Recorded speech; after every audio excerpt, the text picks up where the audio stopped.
BD news অ্যালার্টের আরও একটি সংবাদ সংযোগে আপনাদেরকে স্বাগতম। কেন্দ্রীয় দুর্নীতি সহ আওয়ামী লীগের 7 জন গ্রেপ্তার। কার্যক্রম নিষিদ্ধ আওয়ামী লীগ ও এর অঙ্গ সংগঠনের কেন্দ্রীয় দুই নেতা সহ 7 জনকে গ্রেপ্তার করেছে ঢাকা মহানগর গোয়েন্দা পুলিশ ডিবি।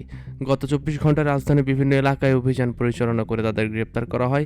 গ্রেপ্তারকৃতরা রাজধানীতে ঝটিকা মিছিলের আয়োজন করে অংশগ্রহণ ও অর্থায়নে জড়িত ছিল বলে জানিয়েছে পুলিশ।